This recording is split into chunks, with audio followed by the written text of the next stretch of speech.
Okay, so I want to talk about some metaphysical stuff that I've been working on.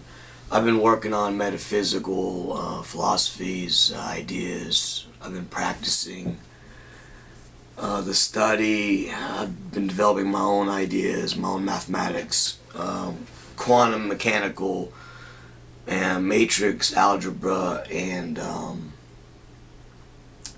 just simple logarithmic types of equations can describe a lot of what reality is. So, Schrodinger's equation for one, using the eigenvalue to produce a function from a function, like that type of quantum mechanical operations can give the location of a particle in the wave at a certain point in time and space. So those type of calculations are quite useful. Schrodinger's equation. Yeah, so I've been doing a lot of work. I can do a whole series on the mathematics later, but what I want to talk about right now is some of my principles that I've developed. So, for example, one principle is metaphysics. Like, what is reality, and whether reality exists or not, that's a different question. And why does reality exist? That's a different question. But my question particularly right now is, what is reality? And so what I believe, what I've discovered, is that reality is information. Okay, so everything that you experience is just basically pure information. We live in a matrix, an information grid, where it's all information. We are information. We're surrounded by information. So that's it could be a virtual reality. I don't know, but we do live in an energy information matrix. So then the question becomes, where does this information come from? And how is it made? And what I've realized is that information is made by passing energy through a spatial membrane. So what that means is energy comes in as an electromagnetic wave, and it passes through a type of a space, just space, and in that space the energy is split into levels. So energy comes in and it's split into levels. So the space splits the energy. And when that happens, information is produced. So an example would be, why is an orange, or why is a carrot the orange color, or why is an orange orange? And the reason is because when light touches that orange, it is passed through the molecules in the skin of the orange or the skin of the carrot, and those molecules contain beta carotene, and beta carotene is a long chain pi system with pi orbitals, and the electrons are getting split by that energy that's entering into the system, and it's producing the orange color. So information is produced when light passes through that spatial membrane, that matrix. Okay, and so that's how information is created, right? Information is just bits, ones and zeros, and it's all created through the splitting of electrons in spatial systems, okay, by energy. And then there's a time constraint on each splitting event that occurs. Now this is the interesting part, because time itself is a very peculiar factor, and I'll get to the reasons why in a second. But if you say that there's an energy splitting event where information is produced, you could say that there's a starting point for when that happens, and then there's a finishing point for when the energy passes through the space and information is created. But you could also say that there's a point A, but it goes on to infinity. So the energy creation event actually never finishes. It continues on until infinity, forever. So anytime some piece of information is created, it's infinite. And it has infinite possibilities. And all we have to imagine is that if the time component is infinite, which I think it might be, I'm about to prove why I think it might be.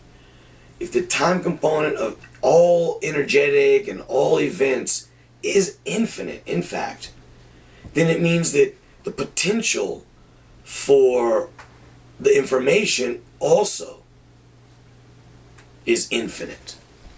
And so with an infinite potential and information, you can do infinite amount of things. I mean, you can, that's the computer, the super grid right there. I mean, you can access into that realm where time and information, the perception of those things is indeed infinite. Then, you know, you have superpowers. You know, it's all about accepting that. So now how can I prove that the time event is infinite? Well, there are 3 states of consciousness.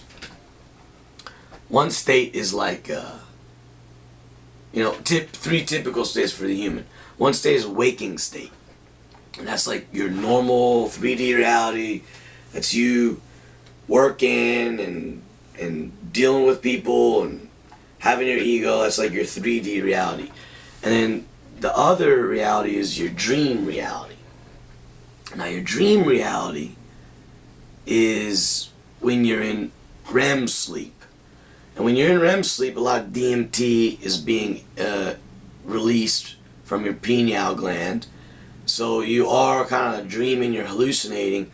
And if you can do lucid dreaming and you can get into those dreams consciously, from the wake, you can transition from waking state to dream state consciously through lucid dreaming practices, then you can access that type of time as infinite potential. So, I mean, I'm sure people have flown in their dreams, and, you know, you guys know what I'm talking about. I mean, walk through walls, invisibility. If you can really practice the dreaming, then you can enter those states in the dream reality more often.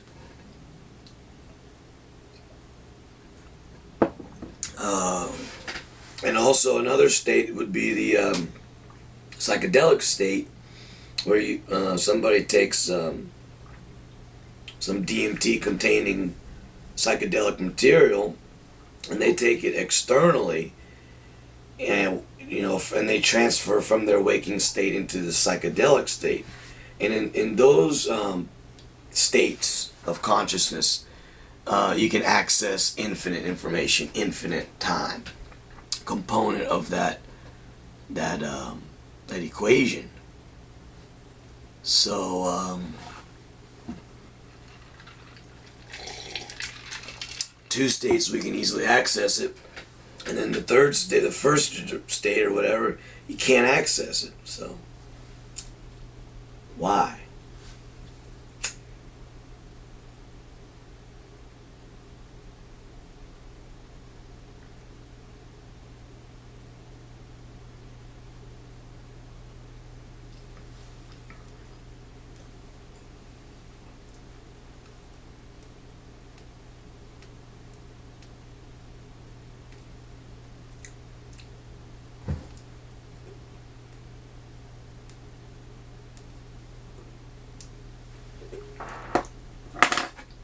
Well, the reason why is because, like we, in the 3D reality, in our waking state, we consciously consider that time is limited.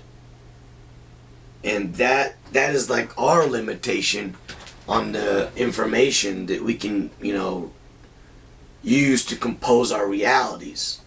So,